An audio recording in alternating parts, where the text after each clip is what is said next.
So hello everyone, welcome to teacher chemistry. आज हम mole concept का एकदम लास्ट में पहुंच गए हैं और ज्यादा मोल कॉन्सेप्ट के बारे में रिलेशन और कुछ पढ़ने की जरूरत नहीं है।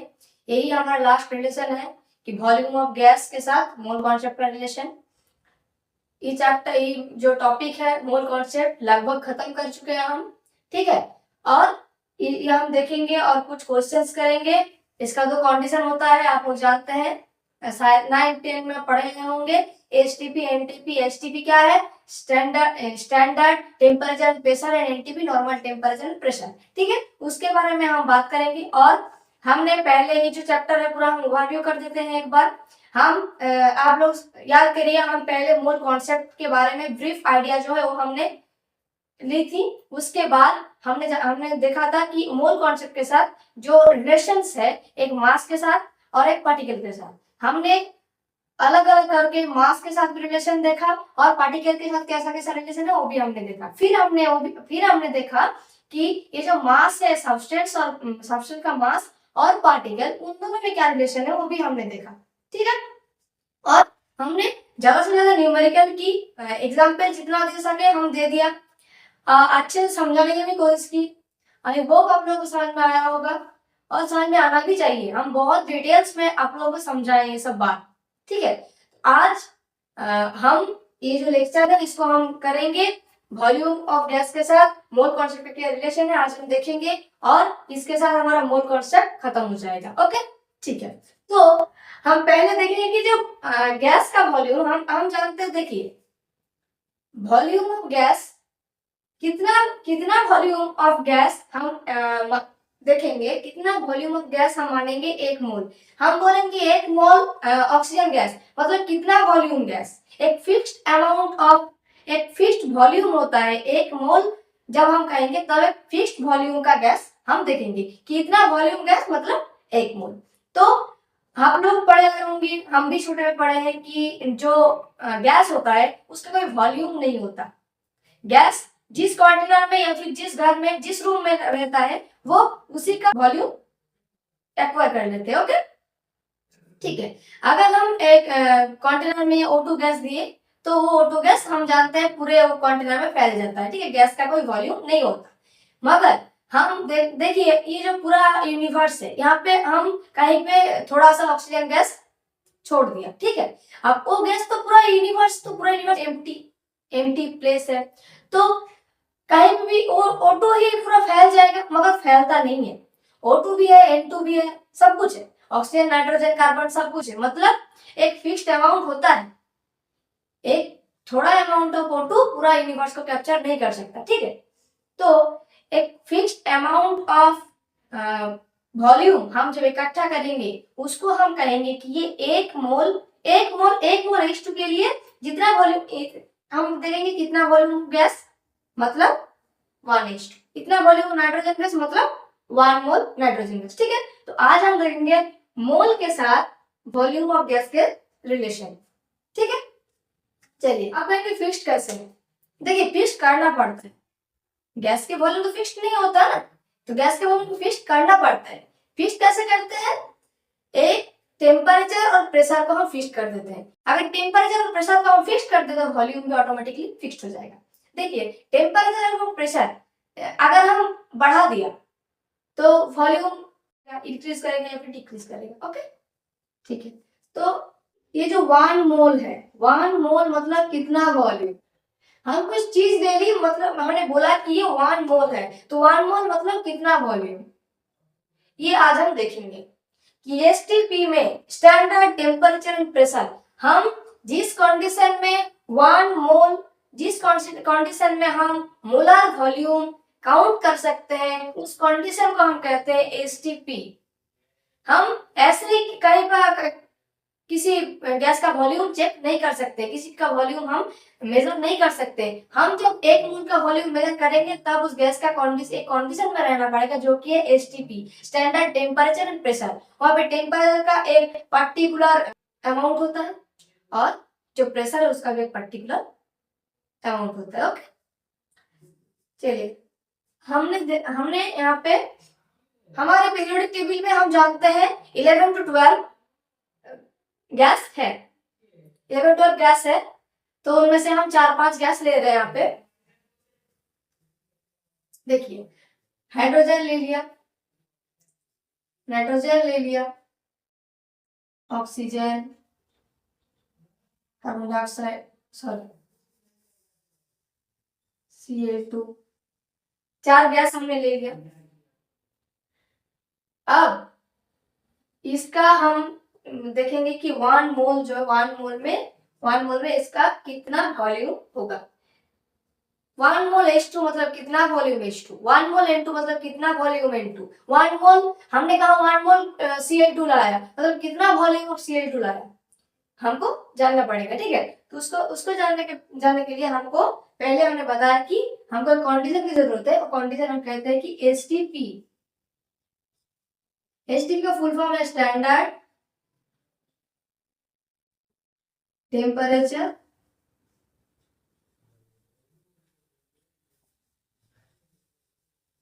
And pressure. Standard temperature and pressure, यहाँ पे टेम्परेचर एंड प्रेशर फिक्स्ड होता है, तब जाकर हमारा वॉल्यूम फिक्स्ड होगा। ठीक है, तो यहाँ पे हम टेम्परेचर मानते हैं कि 273.15 केल्विन। हम केल्विन में क्यों लिए? याद करिए, हम जब मोल कॉन्सेप्ट के पहले हम जब मोल कॉन्सेप्ट पढ़ा रहे थे, तो वहां पे हम एक चार्ट बताया था जो एसआई यूनिट किसका क्या है, तो वहां पे हम टेम्परेचर का केल्विन, टेम्परेचर के यूनिट एसआई यूनिट केल्विन से बताया था। ठीक, तो इसीलिए हम यहाँ पे केल्विन दे रहे हैं। और ये हमने जब न्यूमेरिकल करेंगे तो 273 करके चला देंगे, लेकिन नहीं, इसका पर्टिकुलर जो नंबर है वो है 273.15 केल्विन, और इसको हम 0 डिग्री सेंटीग्रेड भी कह सकते हैं। 273.15 kelvin is equal to 0 degree centigrade. और जो प्रेशर है, प्रेशर भी कांस्टेंट रहता है, प्रेशर रहता है 1 atm, 1 atm प्रेशर रहता है। ओके, यहाँ पे 1 atm प्रेशर रहता है। ठीक है, और हम कैलकुलेट करके निकालेंगे कि 1 atm प्रेशर मतलब कांस्टेंट टेम्परेचर कांस्टेंट प्रेशर में कितना वॉल्यूम होता है। एक मोल गैस का एसटीपी में कितना वॉल्यूम होता है, वो हम कैलकुलेट करके निकालेंगे आज। ओके, चलिए, हमारा कुछ भी प्रोसेस और केमिकल रिएक्शन जब हम करते हैं तब उसको हम एसटीपी में करते हैं, क्योंकि उसका जो रिजल्ट है वो फिक्स है। अगर हम टेम्परेचर प्रेशर को डिक्रीज और इंक्रीज करें तो हमारा जो रिजल्ट है वो भी डिफरेंट आएगा। तो हमको अगर फिक्स्ड और ठीक ठाक रिजल्ट की जरूरत है तो उसको हम एसटीपी में कर सकते हैं। एनटीपी मतलब वहां पे 20 डिग्री सेंटीग्रेड अप्रोक्स देके हम कैलकुलेट करेंगे, और तब हमारा जो रिजल्ट है वो डिफरेंट आएगा। तो इसीलिए हम एसटीपी में सब कुछ कैलकुलेट करते हैं, जो भी हमको केमिकल रिएक्शन और प्रोसेस के बारे में कैलकुलेशन करना हो। ठीक है, देखिए, अगर हम इसको कैलकुलेट करें, ठीक है, कैलकुलेट कर रहे हैं, देखिए यहाँ पे हम जानते हैं कि PV is equal to nRT, ideal gas का जो रिलेशन है वो ये है, PV is equal to nRT. अब पीवी इज इक्वल टू यहाँ पे हमको क्या निकालना है, कैलकुलेट करना है वॉल्यूम मतलब क्या होगा, एनआरटी डिवाइडेड बाय पी। तो यहाँ पे एन क्या है, हम 1 मोल के लिए निकाल रहे हैं। देखिए यहाँ पे गिवन छोड़िए, यहाँ पे एन इज इक्वल टू 1 मोल, हम 1 मोल के लिए निकाल रहे हैं। आर इज इक्वल टू हम लेंगे 0.082 litre atmosphere kelvin inverse mole inverse. Okay, और यहाँ पे जो टेम्परेचर है 273.15 केल्विन। ओके, और जो प्रेशर यहाँ पे है 1 atm। अब इसको अगर हम कैलकुलेट करें तो हमारा 1 into 1 mole into 0.082 into 0.082 litre atmosphere में kelvin inverse mole inverse. Okay, into T है 273.15 केल्विन डिवाइडेड बाय टी मतलब 1 atm। एटीएम काट गया, केल्विन इनवर्स केल्विन काट गया, मोल इनवर्स मोल काट गया, और यहाँ पे बचा क्या, सिर्फ लीटर। लीटर वॉल्यूम का यूनिट है लीटर, तो लीटर हमारे यहाँ पे रहा। और अगर हम इसको पूरा एकदम ये जो कैलकुलेशन पूरा करें तो यहाँ पे आता है 22.39 लीटर। 39 मतलब 22.4 लीटर। तो हम एसटीपी में जब हमारा टेम्परेचर और प्रेशर फिक्स्ड रहेगा तब हमारा जो वॉल्यूम होगा किसी भी गैस का, एसटीपी में 1 मोल किसी भी गैस का वॉल्यूम होगा 22.4 लीटर।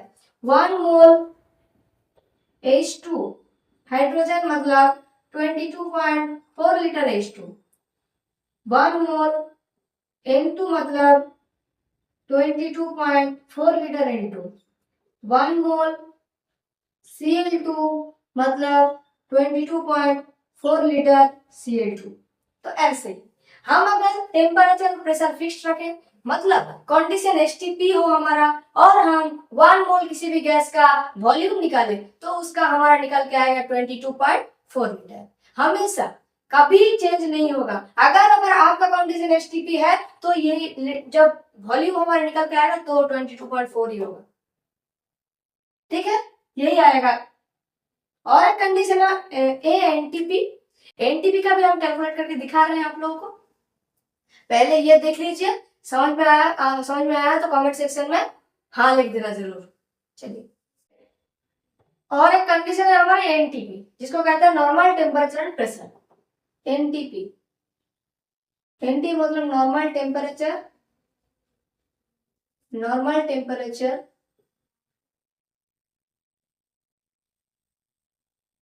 And pressure. ओके, तो हम जब एनटीपी में करते हैं तब हम टेम्परेचर हम लेते हैं 20 डिग्री सेंटीग्रेड। 20 डिग्री सेंटीग्रेड उसको अगर केल्विन में करें तो हम जानते हैं जो फॉर्मूला है, केल्विन में अगर करें तो हमारा आएगा 273.15 प्लस 20। देखिए 39293.15 केल्विन, यह है डिग्री सेंटीग्रेड से केल्विन में लाने का formula. Okay, capital T equal to small T, capital T equal to small T plus जो आएगा वो केल्विन में हम अगर लाए तो capital T equal to small T plus degree centigrade. ठीक है, तो ये है 293.15 केल्विन और हम प्रेशर को वही लेते हैं 1 atm। फिर हम जब कैलकुलेट करते हैं तो एक ही फॉर्मूला है, पीवी इक्वल टू एनआरटी। देखिए पीवी इक्वल टू एनआरटी, भी मतलब एनआरटी डिवाइडेड बाय पी। देखिए n 1 mole into 0.082 litre atm kelvin inverse mole inverse into 293 into 0.15 kelvin divided by 1 atm mole kelvin inverse kelvin. इसको अगर हम calculate करें तो हमारे पास आएगा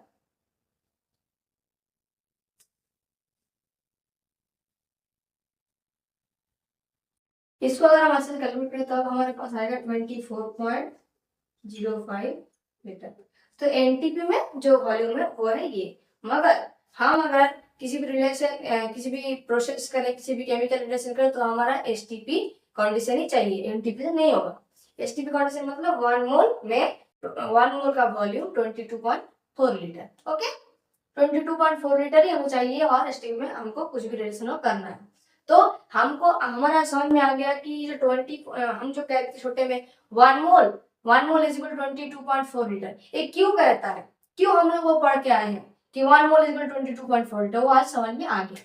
ओके, हमको जो पहले पता था कि 22.4 लीटर जो है एसटीपी में 22.4 लीटर ऐसा करके हमको कैलकुलेट करने को बोलता था मैथ्स। तो हमको समझ में नहीं आता था कि 22.4 लीटर मतलब कहाँ से आया, क्या आया। आज आप लोगों को समझ में आ चुका होगा कि जो 22.4 लीटर जो है हम जो बार बार कैलकुलेशन में लगाते थे वो क्या है। एसटीपी मतलब स्टैंडर्ड टेम्परेचर प्रेशर, एनटीपी मतलब नॉर्मल टेम्परेचर प्रेशर। एसटीपी में जो वॉल्यूम है 1 मोल का 22.4 लीटर, एनटीपी में जो 1 मोल का वॉल्यूम है 24.05 लीटर। ठीक है, समझ में आया होगा। चलिए अब हम एसटीपी कहते हैं, एसटीपी में जैसा कि कुछ भी मैथ्स आता है, जैसा मैथ आता है वही हम करके देखेंगे। कुछ मैथ करेंगे तो देखिए मैथ करने से पहले जैसे कि हम जब मास के साथ रिलेशन पढ़े थे, जब हम पार्टिकल के साथ रिलेशन पढ़े थे, तब भी हम फॉर्मूलाज कुछ देखे थे, फॉर्मूलाज था हमारे। ठीक है, तो वैसे ही इसका एक फॉर्मूलाज है, कुछ फॉर्मूलाज है। तो आज मैं एक ये जो वॉल्यूम के साथ है उसके साथ भी कुछ फॉर्मूला है, एक फॉर्मूला है। हम वॉल्यूम के साथ जब जब हमको देखिए हमको वॉल्यूम दे देगा, हमको मोल कितना मोल है वो निकालने को बोल सकता था। मैथ्स दो टाइप का आता है, कहीं पे आपको वॉल्यूम गिवन रहेगा और आपको कैलकुलेट करने को बोलेगा मोल, नंबर ऑफ मोल्स, और कहीं पे नंबर ऑफ मोल्स दे देगा वो लोग और कहेंगे कि आपको कैलकुलेट करने को वॉल्यूम। तो अगर आपको वॉल्यूम दे दे तो आपको आप मोल कैसे निकालेंगे, आपको मोल दे दिया तो आप वॉल्यूम कैसे कैलकुलेट करेंगे, उसका एक फॉर्मूला है। जैसे कि पहले हम फॉर्मूला पढ़ चुके हैं वैसा ही फॉर्मूला है कि जो number of mole is equal to, हम जैसे पहले पढ़े थे गिवन मास, यहाँ पे होगा given volume, given volume divide by molar volume. जब मोलर वॉल्यूम हमने कैसे लिखा, क्यों लिखा मोलर वॉल्यूम, देखिए जब हम मास पढ़ रहे थे तो एक मोल का जो मास होता था ग्राम एटॉमिक मास, उसको हम क्या कहते थे, मोलर मास। एक मोल का मास जब मोलर, एक मोल एलिमेंट, एक मोल एक सब्सटेंस का मास जब मोलर मास हो सकता है, तो एक मोल किसी भी सब्सटेंस का, किसी भी कंपाउंड का, किसी भी एलिमेंट का वॉल्यूम भी मोलर वॉल्यूम कहा जाता है। ठीक है, एक मोल किसी भी कंपाउंड का वॉल्यूम, किसी भी सब्सटेंस का वॉल्यूम मोलर वॉल्यूम होगा। इसीलिए ये जो एक मोल में हम वॉल्यूम निकाल रहे हैं इसलिए मोलर वॉल्यूम। जैसे कि ये जो है ये एसटीपी में ही होगा, हर पर एसटीपी में, अगर एसटीपी में नहीं है तो हम मोल कैलकुलेट नहीं कर सकेंगे, क्योंकि एसटीपी में ना होगा तो इसका तो वॉल्यूम तो फिक्स्ड नहीं होगा। एसटीपी में होगा तो हम स्टैंडर्ड फिक्स्ड टेम्परेचर रहेगा, हमारा फिक्स्ड प्रेशर रहेगा, तो हम उसको वॉल्यूम को हम मेजर कर पाएंगे। अगर टेम्परेचर प्रेशर का ठीक नहीं है, कितना टेम्परेचर कितना प्रेशर हम फिक्स्ड नहीं है, तो हम कैसे वॉल्यूम को देख सकते हैं कितना वॉल्यूम है, हम समझ ही नहीं आया कितना वॉल्यूम है। इसलिए हर पल एसटीपी में रहेगा तभी हम मोल को कैलकुलेट कर सकते हैं। ठीक है, एसटीपी में गिवन वॉल्यूम रहेगा और डिवाइड बाय मोलर वॉल्यूम। यहाँ पे अगर हमको गिवन वॉल्यूम दे दिया, वॉल्यूम एसटीपी में जो है वो दे दिया, तो हम मोलर वॉल्यूम कितना होगा यहाँ पे हर पर 22.4, तो हमें जो मोल है गिवन वॉल्यूम हमें दे दिया गया, मान लो यहाँ पे गिवन वॉल्यूम दे दिया हुआ है, तो हम मोल निकाल सकते हैं given volume divide by molar volume. अगर हमको मोल का नंबर मोल कितना है दे दिया, ठीक है, सपोज यहाँ पे बोला है कि 4 मोल ऑफ H2 है, 4 मोल ऑफ H2 है हाइड्रोजन गैस है, तो उसका गिवन वॉल्यूम क्या होगा। 4 मोल ऑफ हाइड्रोजन का जो गिवन वॉल्यूम हमको निकालने को बोलेगा, तो हम क्या करेंगे 22.4 इंटू 4 कर देंगे, इसको मल्टीप्लाई कर देंगे तो गिवन वॉल्यूम आ जाएगा। और अगर आपको गिवन वॉल्यूम दिया हुआ तो आसान है यार, given volume divided by 22. Reaction produced 44.8 litre of hydrogen gas at STP, how many moles of hydrogen are produced। ठीक है, रिएक्शन का जो वॉल्यूम है वो दिया गया है, यहाँ पे गिवन है हमको 44.8 लीटर दिया, यहाँ पे गिवन है हमको, और हमको कैलकुलेट करने को बोला है मोल। तो मोल कैलकुलेट करने का आसान तरीका है, ये जो आसान तरीका हमको मोल निकालना है, मोल इज इक्वल टू हमको गिवन कितना है, given volume 44.8 litre divided by हमारा मोलर वॉल्यूम कितना है 22.4 लीटर, इसको अगर हम ऐड करें तो ये आएगा 2। ठीक है, तो 2 मोल ऑफ हाइड्रोजन हमारा प्रेजेंट है, 2 मोल ऑफ हाइड्रोजन हमारा प्रेजेंट है 44.8 लीटर हाइड्रोजन। ठीक है, 1 मोल मतलब 22.4 लीटर, 2 मोल मतलब 22.4 इंटू 2 मतलब 44.8 लीटर। ओके, ये आप लोगों को समझ में आया होगा। और एक मैथ्स देखते हैं। Volume dash 5 mole of N2 at STP, ठीक है। तो हमको यहाँ पे जो मोल नंबर है वो हमको गिवन है और हमको बोला है कि गिवन जो वॉल्यूम है, वॉल्यूम एस्टीमेट कितना है वो निकालना है, ठीक है। तो चलिए हम देखते हैं कि मोल इज इक्वल हमारा जो रूल था वो तो यही था, mole is equal to given volume at STP divided by molar volume जो कि है 22.4। यहाँ पे हमको गिवन है 5 मोल, निकालना होगा मुझे गिवन वॉल्यूम और हमारा ये तो हम जानते हैं 22.4 लीटर। ओके, तो हमको अगर मोल को तो हमको निकालना है गिवन वॉल्यूम। तो वॉल्यूम अगर हम निकालें, volume is equal to 22.4 into 5, ठीक है। 22.4 इंटू 5, इसको अगर हम कैलकुलेट करें तो जो निकल के आएगा ये 112 वॉल्यूम, ठीक है। तो मैथ्स ठीक है, ये भी ठीक है। अब हम थोड़ा जो रूल्स था, जो रिलेशंस था, उसके बारे में जो हम लॉज देखे थे, रूल्स देखे थे, वो रूल हम एक बार समझ के देखते। जब हम मास का रेट किया था तो हमारा मोल के साथ रिलेशन था, mole is equal to given mass of substance divided by molar mass. Molar mass मतलब उसको हम कहते थे ग्राम एटॉमिक मास, ठीक है। चलिए, और ये तो एक नंबर। फिर हमने रिलेशन पढ़ी कि पार्टिकल, नंबर ऑफ पार्टिकल जो सब्सटेंस में प्रेजेंट है उसके साथ मोल कांस्टेंट का रिलेशन। तब हमारा जो रूल्स निकल के आता है वो है मोल। तब हम मोल कैसे निकालते थे, mole is equal to given number of particle divide by Avogadro number. Avogadro number हमने पढ़े थे कि 1 मोल किसी भी सब्सटेंस में एवोगाड्रो नंबर कितना था, 6.023 इंटू 10 की पावर 23, ठीक है। ओके, फिर हमने आज क्या पढ़ा, आज हमने देखा कि मोल जो निकालते हैं, जब हमको वॉल्यूम के साथ मोल का रिलेशन पता चला, वॉल्यूम के साथ मोल कॉन्सेप्ट का रिलेशन पता चला, तब हमने देखा कि mole is equal to given volume at STP not NTP divided by molar volume, ठीक है। और ये हम आप लोगों को समझ में आया होगा अच्छे से। जितना भी हम लगभग 5 लेक्चर है, यहाँ पे 5 वीडियोस है, वो अगर आप लोग देखें तो एकदम अच्छे से समझ में आ जाए कि मोल कॉन्सेप्ट क्या है, मोल कॉन्सेप्ट के साथ किसके साथ रिलेशन था। मोल कॉन्सेप्ट जैसे कि ब्रिज की तरह काम करता है, उसके साथ मास का रिलेशन है, सब्सटेंस का मास का पार्टिकल का रिलेशन है, फिर दोनों का आपस में रिलेशन जो है वो भी हमने बताया, कुछ मैथ्स भी करे, और उसके बाद आज हम वॉल्यूम के साथ क्या रिलेशन है वो भी करेंगे। और आज यहाँ तक मोल कॉन्सेप्ट भी, यहाँ तक मोल कॉन्सेप्ट आज खत्म, ठीक है। अगली वीडियो में या तो हम नेक्स्ट टॉपिक शुरू करने वाला है, या फिर इसका ही रिलेटेड कुछ न्यूमेरिकल्स हम करेंगे। अच्छे से हम समझा रहे हैं, शायद आप लोगों को समझ में आ रहा होगा। और आज यहीं तक आप लोगों का मोल कॉन्सेप्ट आज खत्म हो गया। तो आप लोग पढ़ाई करते रहिए अच्छे से। तब तक के लिए बाय बाय, जय हिंद, जय भारत, वंदे मातरम।